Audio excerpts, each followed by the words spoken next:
চাঁদাবাজিতে জড়িত হয়ে গেছে। কেউ গোপনে খাচ্ছে, কেউ প্রকাশ্যে খাচ্ছে। চাঁদাবাজি শুধু বিএনপি আওয়ামী লীগ জামাত করে না, চাঁদাবাজির সাথে এই জুলাই আগস্টের অনেক আন্দোলনকারী জড়িত আছে।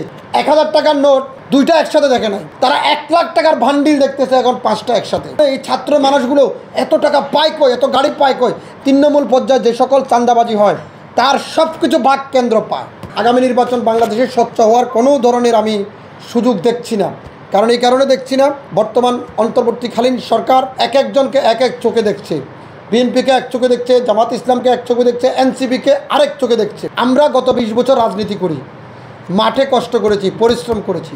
আজকে যারা জুলাই আগস্টের আন্দোলন সংগ্রাম করে একটি রাজনৈতিক দল গঠন করেছি, আচ্ছা তারা যখন জেলা পর্যায়ে পদযাত্রা করতেছে, শোডাউন দিচ্ছে, তাদের এই গাড়ি বহরটার এত পরিমাণ খরচ কোত্থেকে আসে?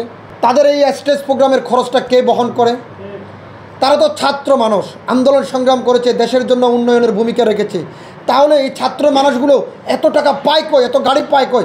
আমাদের এই অফিসটা ভাড়া আজকে 3 মাস আমরা বহন করতে পারি না। ঢাকা শহরে প্লট ভাড়া দিয়ে থাকার এখনও অবস্থান হয়নি। গত 20 বছর আমরা রাজনীতি করি, 5ই আগস্টের পরে এখন পর্যন্ত 3 মাসের অফিস ভাড়া বাকি। তারা এত সুন্দর আয়োজন কোত্থেকে পায়? কারা সহযোগিতা করে? নিশ্চয় সরকারের কোনো না কোনো সংস্থা তাকে সহযোগিতা করে, সরকারের পক্ষ থেকে তাদের জন্য আশীর্বাদ আছে। আমি বলবো, চাঁদাবাজি শুধু বিএনপি আওয়ামী লীগ জামাত করে না, চাঁদাবাজির সাথে এই জুলাই আগস্টের অনেক আন্দোলনকারী জড়িত আছে। চাঁদাবাজির সাথে এই জুলাই আগস্টের এই এনসিপি বলেন, বৈষম্য বিরোধী ছাত্র আন্দোলনের কমিটি বিলুপ্ত করা হয়েছে সারা দেশে। কেন্দ্রীয় কমিটিটা কেন রাখা হয়েছে? তার অর্থ এই যে বৈষম্য বিরোধী কেন্দ্রীয় কমিটিরা চাঁদাবাজি করবে আর জেলা উপজেলায় নেতৃবৃন্দকে বিলুপ্ত করতে হবে, এটাই তো বোঝাচ্ছেন। শোনেন, তৃণমূল পর্যায়ে যে সকল চাঁদাবাজি হয় তার সব কিছু ভাগ কেন্দ্র পায় এবং কেন্দ্রীয় নেতৃবৃন্দ পায়। যারা 1000 টাকার নোট দুইটা একসাথে দেখে নাই, তারা 1 লাখ টাকার ভান্ডিল দেখতেছে এখন 5টা একসাথে। দেখছে না? আপনি কি মনে করেন তাদেরকে দিয়ে আগামী রাষ্ট্র সুন্দর পরিচালিত হবে? হবে না, কখনো হবে না। আমরা শুধু এনসিপির আচার আচরণে ক্ষুব্ধ না, আমরা বৈষম্য বিরোধীর আচার আচরণে ক্ষুব্ধ না, আমরা বিএনপির আচার আচরণে ক্ষুব্ধ না, জামাতের আচার আচরণে ক্ষুব্ধ না। আমরা সার্বিক বাংলাদেশের সবাই চাঁদাবাজিতে জড়িত হয়ে গেছে।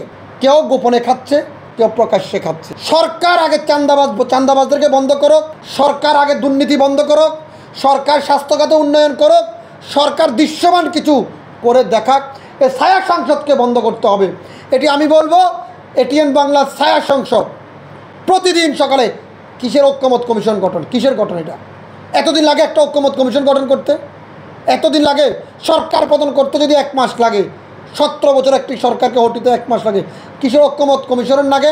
এটি হচ্ছে ঐক্যমত কমিশনের নামে আমাদেরকে একটা খেলা দেখাচ্ছে, আয়োজন করতেছে, দীর্ঘায়ু করতেছে। এর বাইরে আমাদের আর কিচ্ছু না।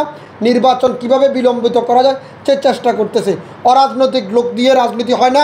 আমি আবারও বলছি, প্রধান উপদেষ্টার সেই কার্যালয় ঐক্যমত কমিশনে বেশ কিছু রাজনৈতিক দল আছে, তাদের অনেকের কেন্দ্রীয় কার্যালয় নাই, অনেকে আন্দোলনের সংগ্রামের সাথে তাদের কোনো ভূমিকা ছিল না। এবং তাদেরকে যদি আপনারা বারবার ডাকেন, আমরা বলছি আমাদের রাজনৈতিক দলগুলো আন্দোলন সংগ্রামকারী নেতৃবৃন্দকে না ডাকলে আমরা এই নির্বাচন আমরা মানি না।